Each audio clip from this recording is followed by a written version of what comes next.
Hi friends, good morning. నా పేరు Srikanth. Particular ఈ క్లాస్లో మనము డేటా ట్రాన్స్ఫర్మేషన్స్ అంటే డేటా ట్రాన్స్ఫర్మేషన్స్ అనేటివి ఎలా చేస్తారు, సో ఎందుకు మరి ఆ డేటా ట్రాన్స్ఫర్మేషన్స్ చేయడం వల్ల మనకు ఉపయోగం ఏంటి, సో మనం ఆ డేటా ట్రాన్స్ఫర్మేషన్స్ ఎలా చేస్తాము అనేది మాత్రం ఈ యొక్క క్లాస్లో మనం తెలుసుకుందాము. సో ఫస్ట్ చూడండి, ఇక్కడ ఎక్సెల్ ఫైల్ నేను ఏం చేశానంటే ఆల్రెడీ ఒక ఎక్సెల్ ఫైల్ తీసుకున్నాను. సో ఈ యొక్క ఎక్సెల్ ఫైల్లో డేటా ట్రాన్స్ఫర్మేషన్స్ రిలేటెడ్గా కొంత షాంపిల్ డేటా అనేది ఎంటర్ చేసుకున్నాను. చూడండి, డేట్, సేల్స్ ఈ రెండు ఏంటంటే షాంపిల్ గా తీసుకున్నాను.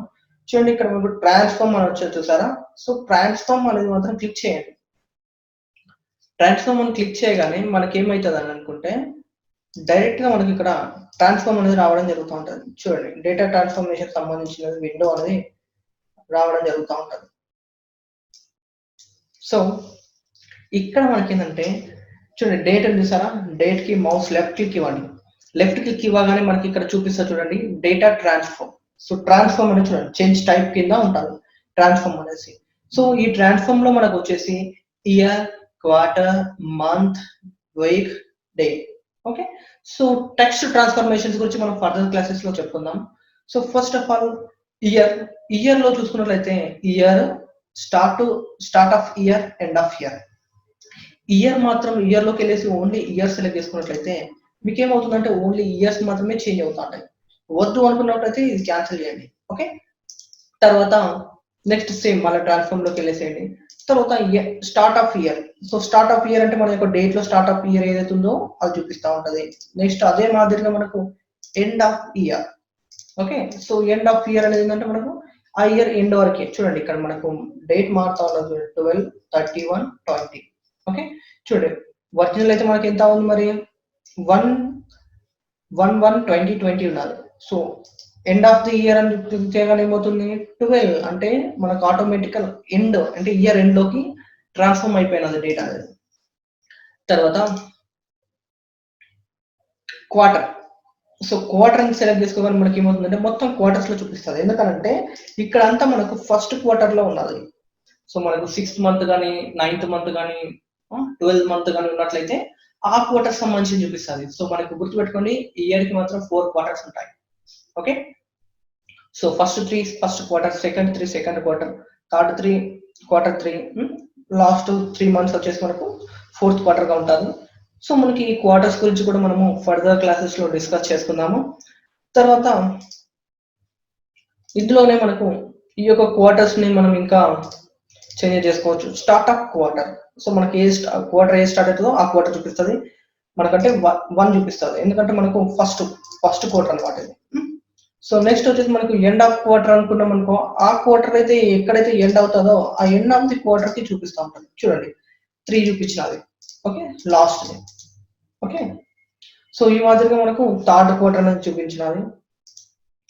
తర్వాత ట్రాన్స్ఫార్మ్ లోకి వచ్చేసినట్లయితే మనకు మంత్. సో ఈ మంత్ లో మనకి ఏంటంటే month, start of month, end of month, days in a month, name of month. చూడండి, మనం మంత్ అని క్లిక్ చేసుకున్నాం అనుకో క్వార్టర్ లాగానే, సో ఇదే మంత్ ఆ మంత్ చూపిస్తుంది. తర్వాత స్టార్ట్ ఆఫ్ మంత్ అనుకున్నాం అనుకో, సేమ్ మన క్వార్టర్ లో మాత్రము ఏ స్టార్ట్ ఆఫ్ క్వార్టర్ చూపించాను సేమ్ అదే మాదిరిగా స్టార్ట్ ఆఫ్ మంత్ చూపిస్తుంది. ఎండ్ ఆఫ్ ది మంత్ అంటే సేమ్ మనకు అదే ఎండ్ ఆఫ్ ది మంత్ గా చూపించడం జరుగుతుంది. తర్వాత days in the month, so days లోకి కూడా మంత్ లో చూపిస్తుంది. తర్వాత ఇక్కడ మనకి ఏంటంటే నేమ్ ఆఫ్ ది మంత్ అంటే ఇక్కడ మంత్ అనేది ఏ నేమ్ అయితే మన మంత్ అంటే ఇప్పుడు January, February, March, April, May, June, July, August, September, October, November. So ఇలా 12 మంత్స్ ఉంటాయి కదా. సో అందులో ఏ మంత్ అయితే ఉన్నదో ఆ మంత్ ని మనం ఆటోమేటిక్ గా డిస్ప్లే చేస్తాం. ఇప్పుడు నేను చేసిన నేమ్ ఆఫ్ మంత్ అని సెలెక్ట్ చేసుకోగానే చూడండి మంత్ నేమ్స్ అనేది రావడం జరిగినది. ఓకే, తర్వాత డేస్. సో డే లో కూడా మనకి ఏ విధంగా అంటే మనకు day of week, day of year, start of day, end of day, name of day. So day అని సెలెక్ట్ చేసుకోవాలి మనకి ఏమవుతుంది అది డే అనేది ఆ డే అనేది చూపిస్తూ ఉంటుంది. తర్వాత అదే మాదిరిగా మనకు ఇందులో వీక్ ఆఫ్ డే, అది ఏ వీక్, అది ఏ డేలో అది ఏ వీక్ అనేది చూపిస్తూ ఉంటుంది.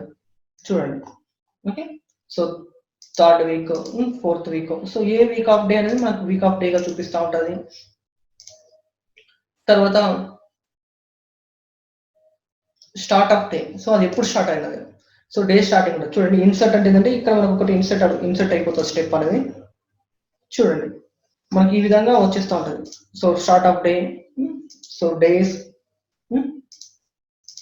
సో ఈ విధంగా మనకు ఒక్కొక్కటి మనం డేటా ట్రాన్స్ఫర్మేషన్స్ అనేది డేట్ వైజ్ మనము చేసుకోవచ్చు.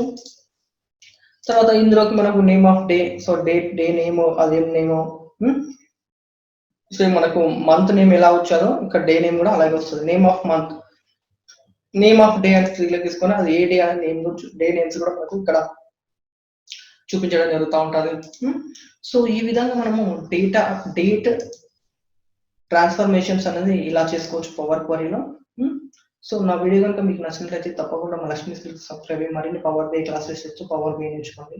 ఇంకా మీకు ఏమైనా డౌట్స్ ఏమైనా ఉంటే డిస్క్రిప్షన్లో నా యొక్క ఫోన్ నెంబర్ ఇవ్వడం జరుగుతుంది. సో నా నెంబర్ చూసి కూడా మీరు కాల్ చేసేసినా మీకు ఏమైనా ప్రాబ్లమ్స్ ఉన్నా, ఏమైనా మీకు డౌట్స్ ఉన్నా కానీ నాకు కాంటాక్ట్ కావచ్చు. మీకు ఏ విధంగా ఎక్స్ప్లెయిన్ చేయాలని నేను చెప్తాను. Okay, thank you friends, bye.